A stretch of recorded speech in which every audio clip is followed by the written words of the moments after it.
कितना कुछ है हमारे आसपास जिसे सच से बुना जाता है। वो कारीगरी जो हाथों का हुनर तो है, उससे भी कहीं ज़्यादा सोच का जादू है। बिजनेस सॉफ्टवेयर, हमारा हुनर, हमारी पहचान, जो आपके बिजनेस को आगे बढ़ाने में आपका साथ दे। Zoho, made in India, made for the world.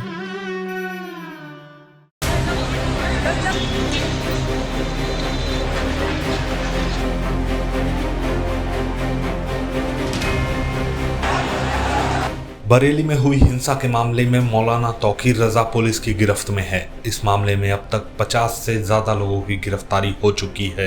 इस मामले में हर रोज नए नए खुलासे सामने आ रहे हैं। बरेली हिंसा के पीछे साजिश को लेकर बड़ा खुलासा हो रहा है। इस बीच इस मामले में दर्ज FIR में चौंकाने वाले खुलासे हुए हैं। बरेली में आई लव मोहम्मद कैंपेन को लेकर हुई हिंसा के मामले में दायर FIR में कई चौंकाने वाले खुलासे सामने आ रहे हैं। FIR में कहा गया है कि हिंसा एक सोची समझी साजिश थी। इसमें यह भी कहा गया है कि इस हिंसा को अंजाम देने में मौलाना तौकीर रजा का हाथ था और वही इस मामले का आरोपी नंबर 1 है। इसके साथ ही ये भी कहा गया है कि मौलाना तौकीर रजा ने ही प्रदर्शनकारियों को निर्देश दिए थे कि आज शहर का माहौल बिगाड़ना है, इसके लिए उन्हें कुछ भी करना पड़े वो करें। इस मामले में पुलिस का एक्शन भी लगातार जारी है। इस मामले में मुख्य आरोपी तौकीर रजा के ऑफिस को सोमवार को सील करने का काम भी किया गया। बरेली में जिस तरीके से जुमे की नमाज के बाद हिंसा हुई, उसके बाद तौकीर रजा को गिरफ्तार किया गया। उसका जो साथी है नदीम, उसको भी हिरासत में लेकर लगातार पूछताछ की जा रही है। लेकिन अब तौकीर रजा के तमाम जो सहयोगी हैं, उनके जो ठिकाने हैं, उसके ऊपर भी कार्रवाई होती हुई नजर आ रही है। नफीस, जिसका ऑफिस हुआ करता था बरेली के मेन चौराहे के पास, उसके ऊपर भी अब जो सीलिंग की कार्रवाई है वो शुरू हो गई है। उसके ऑफिस के नीचे जो तमाम दुकानें थी, इनको भी देखिए अब यहाँ पर सील किया जा रहा है। आप देखेंगे तो तमाम जो दुकानदार थे, ये यहाँ पे आपको अपना सामान जो है वो लपेटते हुए नजर आएंगे। सामान लेकर अपना जा रहे हैं। ये आप लोगों को पता था कि आज इस तरीके से सीलिंग होने वाला है? कुछ नहीं पता सर, कुछ नहीं पता था। तो आप लोग कितने बजे दुकान खोले थे आज? सर अभी कुछ नहीं कह सकते। आप लोग कितने बजे आए थे यहाँ पे? दुकान 10:30 बजे के टाइम सर। अब कुछ पता नहीं था, कोई जानकारी? पता नहीं सर किसी को। तो अब क्या बताया गया कि ये सील करेंगे? कुछ पता नहीं सर अभी क्या चल रहा है यहाँ पे। तो आप लोग खाली क्यों कर रहे हैं अचानक से? सर हमसे खाली करने को कहा गया, बस ये बता।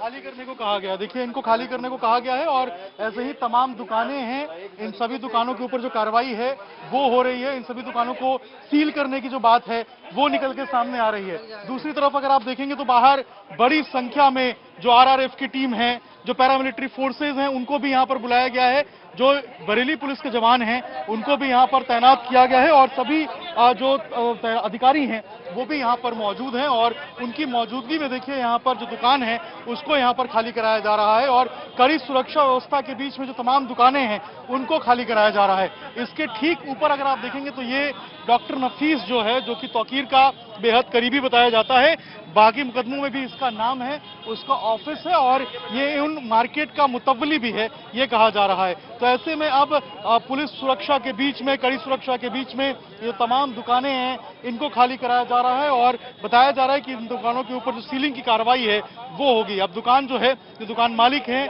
वो अब पहुंचे हैं और अपनी दुकानों से सामान है उसको हटाते हुए नजर आ रहे हैं। तौकीर और उसके तमाम करीबी जो हैं उनके ऊपर लगातार कार्रवाई जो है वो जारी है। तौकीर रजा के तमाम जो सहयोगी हैं उनके ऊपर कार्रवाई शुरू हो गई है। जो IMC का ऑफिस है उसको भी अब सील किया जा रहा है। देखिए, तौकीर रजा का ये ऑफिस है और अगर आप देखेंगे तो यहाँ पर जो नफीस है वो यहाँ पर बैठा करता था। ये देखिए, ये IMC का कार्यालय है और ऊपर अगर आप देखेंगे तो IMC बाकायदा लिखा हुआ है, कार्यालय प्रभारी का नाम है। और आप देखेंगे तो यहाँ पर जो ताला है वो लगा हुआ है। यहाँ पे अगर आप देखेंगे तो क्रॉस का जो निशान है वो यहाँ पर बनाया गया है। नफीस, जो कि तौकीर का बेहद करीबी बताया जाता था, नदीम और नफीस दो थे, वो दोनों जो हैं वो बेहद करीबी थे। उन सबों के ऊपर जो कार्रवाई है वो अब शुरू हो गई है। तमाम जो ऐसे लोग थे जो तौकीर के साथ में थे, जो तौकीर को सहयोग करते थे, उनके ऊपर कार्रवाई होगी। देखिए, यहाँ पर जो दुकानें हुआ करती थी, यहाँ सब पे लाल रंग का जो क्रॉस है वो लगा दिया गया है और अब इन दुकानों को खाली करने को कहा गया है और सीलिंग की जो कार्रवाई है वो अब यहाँ पर शुरू हो गई है। आईएमसी के ऑफिस पे तमाम जो दुकानें जो नफीस के अंदर चलती थी अवैध रूप से, उन सभी दुकानों के ऊपर जो कार्रवाई है वो अब शुरू हो गई है। पहले तौकीर रजा को गिरफ्तार किया गया और अब तमाम वो करीबी जो तौकीर रजा के करीबी थे उन सबों पे कार्रवाई जो है वो अब शुरू हो गई है। देखिए जो सीलिंग है वो किया जा रहा है। नफीस के जो मुतवली जो इलाके में नसीब जिसका मुतवली था उसके तमाम जो दुकानें हैं जो उसके संरक्षण में चलती थी उन सभी दुकानों को देखिए यहाँ पर सील किया जा रहा है और ये सीलिंग की कार्रवाई जो है वो नगर निगम की तरफ से यहाँ पे किया जा रहा है। जो बीडीए है, बरेली डेवलपमेंट अथॉरिटी, उसके मुताबिक ये जो दुकानें थी वो उस तरीके से नहीं बनाई गई थी जो है अवैध रूप से चल रही थी यहाँ पे। उन सभी दुकानों को देखिए यहाँ पे जो सील करने का काम है वो किया जा रहा है और ये देखिए यहाँ पर जो सील है वो इस तरीके से यहाँ पर लगाया जा रहा है। ये तमाम वो दुकानें हैं जो अवैध रूप से ऐसा बताया जा रहा है चल रही थी। इन सभी दुकानों को देखिए यहाँ पर सील किया गया है और ये देखिए ये इस तरीके से यहाँ पर जो सीलिंग की कार्रवाई है वो यहाँ पे करते हुए आपको जो अधिकारी हैं वो नजर आएंगे। तमाम सुरक्षा व्यवस्था के बीच में ये जो सीलिंग की कार्रवाई है वो की जा रही है। बिल्कुल साफ कर दिया गया था बरेली पुलिस प्रशासन की तरफ से कि कोई भी जो कोताही है वो नहीं बरती जाएगी और जो कार्रवाई है वो उन तमाम लोगों के ऊपर होगी जो इस हिंसा में शामिल थे या इस हिंसा में किसी तरीके से उनका इन्वॉल्वमेंट रहा था। ये कारण देखिए यहाँ पर जो सीलिंग है वो इन दुकानों की जा रही है और लगातार जो बरेली प्रशासन के जो लोग हैं, चाहे हम इंक्रोचमेंट डिपार्टमेंट की बात करें या फिर जो सिविल डिपार्टमेंट की बात करें या पुलिस की बात करें, तमाम जो कार्रवाई है वो बरेली के अंदर देखने को मिल रही है। और ये तमाम जो दुकानें थी जो नफीस के कहने पे चलती थी, नफीस जो है इनका एक तरीके से हम कहें तो संरक्षक था, उन सबों के ऊपर कार्रवाई हुई है, उन सबों को यहाँ पर सील किया गया है। तो कार्रवाई बिल्कुल बरेली में उसी तरीके से जारी है जैसा कहा गया था और अब लगातार हर दिन जो नई नई कार्रवाई हैं वो बरेली के अंदर देखने को मिल रही है उन तमाम लोगों के ऊपर जो तौकीर रजा के करीबी थे या कभी तौकीर रजा को उन्होंने मदद की थी। इस मामले में अब तक 55 लोगों की गिरफ्तारी हो चुकी है। सोमवार को इस मामले में 28 लोगों को गिरफ्तार किया गया। बरेली में जिस तरीके से हिंसा हुई उसके बाद लगातार आरोपियों की धरपकड़ का सिलसिला जारी है। ये देखिए, कुछ बताएंगे आप किसके कहने पे ये किया था, किसके कहने पे ये किया था? अफसोस है, माफी मांगते हो? अफसोस है आप लोगों को? माफी मांग रहे हो? गलती हो गई। आपसे करोगे ऐसा कभी? नहीं, कभी नहीं करेंगे। किसके कहने पे ऐसा किया था? क्या कोई मैसेज आया था व्हाट्सएप ग्रुप पे? क्या आया था? कैसे पता चला था तुमको कि इस्लामिया ग्राउंड में जाना है? गलती हो गई, कैसे पता चला ये बताओ, कैसे पता चला था? गलती अब करोगे आज के बाद तुम लोग?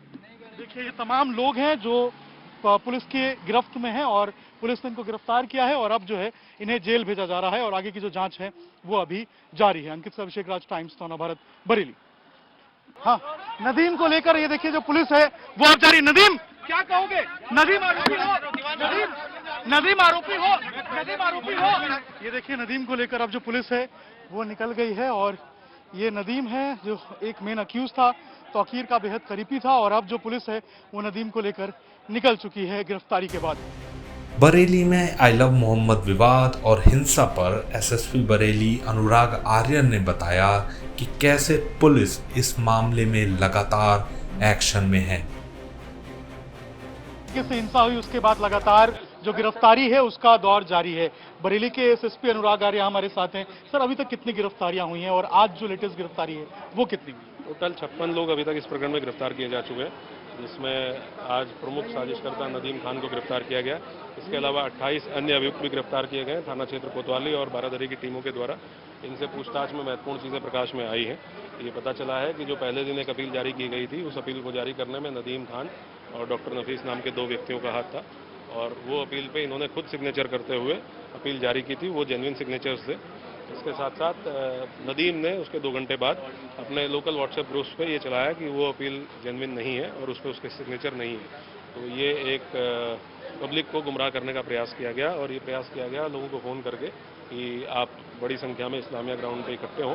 तो ये चीज़ें अभी तक हम लोगों के सामने आई। सर, ये भी पता चला है कि कई लोगों को उसने मैसेज किया था कि बड़ी संख्या में आना है, बाहर के लोग भी इन्वॉल्व थे इस पूरे हिंसा के अंदर। कई लोगों को मैसेज किया था, जैसे एक अनीस सकलैनी पहले गिरफ्तार होकर गया है पार्षद, उसके द्वारा भी एक पर्ची व्हाट्सएप पे लोगों को भेजी गई थी जिसमें लिखा था कि अधिक संख्या में इकट्ठे हों।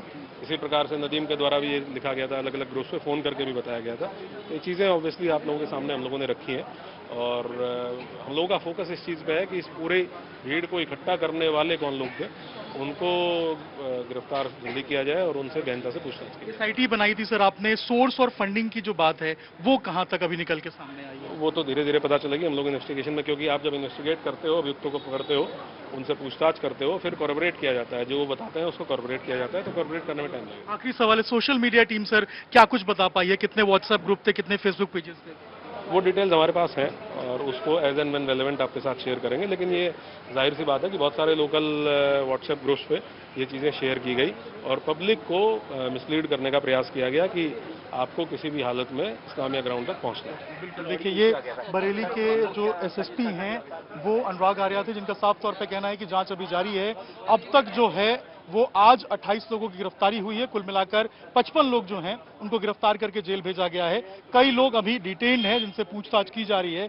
इसमें सबसे प्रमुख जो नाम है गिरफ्तारी में वो है नदीम खान का। नदीम खान वो जो कि तौकीर का बहुत करीबी बताया जा रहा है और नदीम ने ही व्हाट्सएप और फेसबुक के जरिए मैसेज करके लोगों को बुलाया था। फिलहाल जांच जारी है, देखना होगा कि जांच में और कुछ क्या निकल के सामने आता है।